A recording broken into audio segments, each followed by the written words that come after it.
Mr. President, on September 9th, Israel carried out a precise and targeted strike in Doha.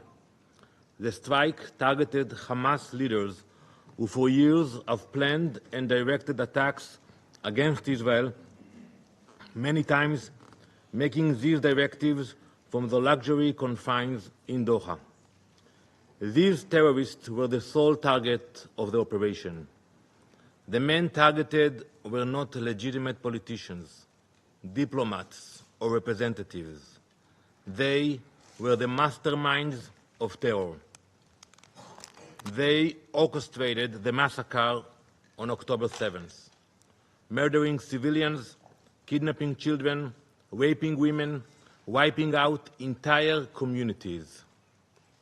As the smoke still rose from the massacre, even as the attack was still unfolding, Hamas leaders in Qatar appeared live on television, proudly broadcasting their celebration.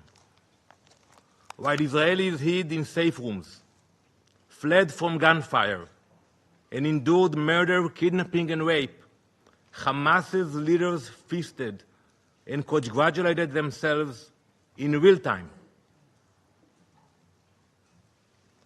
These are the same men who called for jihad to escalate the conflict. They called for blood, not peace. They wild terror, not negotiation. And the terror has not stopped. Just days ago, at Ramot Junction in Jerusalem, Hamas terrorists opened fire on a bus stop crowded with children and adults. 6 innocent people were murdered, among them a 25-year-old who had immigrated from Spain, recently married and building his future in Israel, a rabbi who had dedicated his life to teaching the next generation, 2 residents of the community struck down in their own neighborhood. Among the wounded was a woman 8 months pregnant, left to fight for her life and the life of her unborn child. These are not numbers, they are lives, families, futures stolen. When the gunfire stopped, the bus and the pavement around it were drenched in blood. This is what terrorism looks like. Mothers clutching babies, a bus stop turned into a battlefield, a community scared in seconds. This is a reality we face in Israel. Terror raising its ugly head almost every single day. And let this council be reminded, there can be no immunity for terrorists. Hamas immediately praised the killers as heroic and exceptional, later claiming full responsibility for the attack and calling the massacre of innocent people a natural response. There is nothing natural about this. It is terror, pure and simple. Today, 48 innocent people are still held hostage by Hamas. Their families live in daily pain. It has been more than 700 days that innocent people have been trapped in Hamas captivity. 700 days of cruelty and abuse. Hamas has used them as bargaining chips, turning their suffering into currency. But let me be clear, there is no immunity for terrorists, not for those who commit it and not for those who enable it. Israel has agreed to President Trump's ceasefire proposal. We are ready to stop the fighting, but Hamas refuses. They keep the world waiting. They are in no rush. They have the time. Indifferent to the human suffering that their delay causes. And who suffers from this refusal? Not the leaders of Hamas, living abroad in the Ritz-Carlton in Doha. They don't suffer, they have the time. But the hostages languishing in their cells and the people of Gaza used as human shields. From the start, Hamas's strategy has been to embed its weapons among civilians. They hide rockets in schools, command centers in hospitals, and tunnels under homes. They put their own people in harm's way, then cry crocodile tears when civilians are hurt. Our fight is with Hamas, not with the people of Gaza, not with the state of Qatar. Israel will continue to take precautions to protect innocent lives. That is the difference between us and those who glorify massacre and terror. Like in the Bible, like Cain in the Bible, who was marked for the murder of his brother, so too are Hamas's leaders marked for their crimes. It doesn't matter where they hide, whether in the tunnel in Gaza or in a luxury hotel abroad. The mark of Cain is upon them. For too long, Hamas leaders have been sheltered not only in Doha, but in Beirut, Tehran, and elsewhere, parading as politicians and statesmen while acting as terrorists. They are treated like celebrities, when in reality, they are commanders of massacre and barbarism. This false disguise of legitimacy gave them freedom to move, to buy weapons, to recruit through so-called humanitarian networks, and to spread propaganda on international platforms that should have rejected them.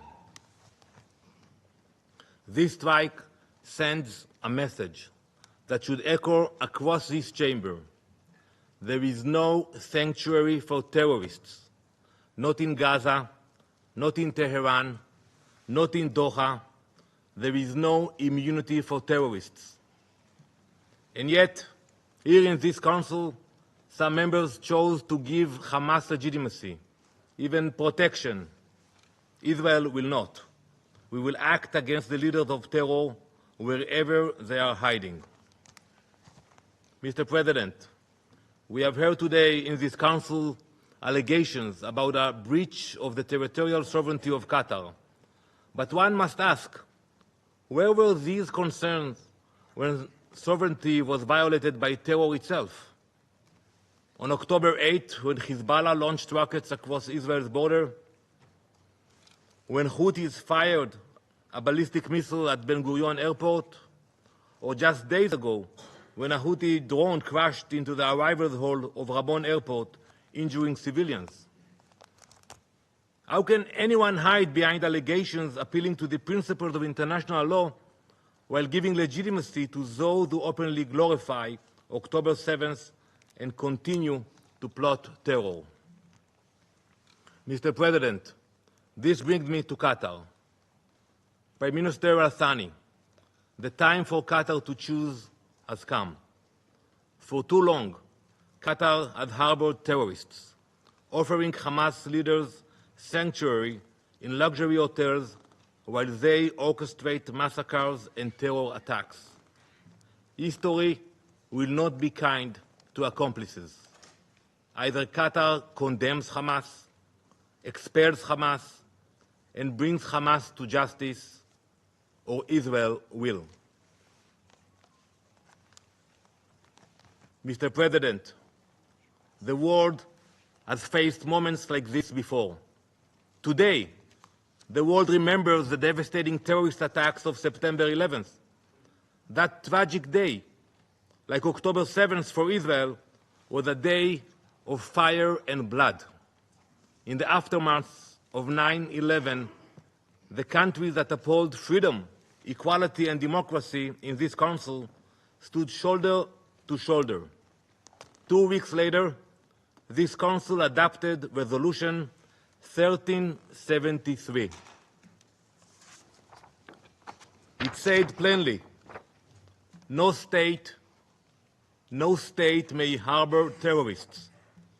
No state may fund them. No state may give them safe haven. I urge you all to read this resolution. Any government that does so breaks this council binding obligations. That principle was clear then. It must be upheld today. And when bin Laden was eliminated in Pakistan, the question asked was not Why target a terrorist on foreign soil? No one asked that question. The question was, why was a terrorist given shelter at all? The same question must be asked today. There was no immunity for bin Laden, and there can be no immunity for Hamas.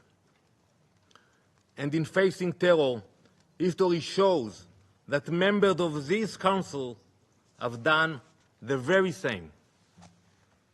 From 2014 to 2022, France struck terrorists in Mali, Chad, Burkina Faso, and Mauritania. In 2014 and 2015, the United Kingdom carried out airstrikes in Iraq and Syria against ISIS. So I ask, if these actions were justified then, why is Israel singled out now? Why are claims concerning sovereignty invoked only against Israel and ignored when others act to defend themselves? Is Israeli blood worthless? The question to ask is not why Israel targets the masterminds of terror, but why they are sheltered abroad, while hostages starve in captivity and Gazans are left to suffer. Israel's fight is not only Israel's. It is a fight of all who believe in democracy against those who worship death and violence, light against darkness, civilization against barbarism, justice against terror. We will continue until the hostages are free, until our people are safe, and until terror can no longer find sanctuary in any corner of the world, because there is no, and there never will be, immunity for terrorists. Thank you, Mr. President. Thanks for watching. Drop a comment below. Don't forget to like, share, and hit subscribe to stay updated with our latest content. Until next time, stay informed and inspired. This is Dejobnik signing off.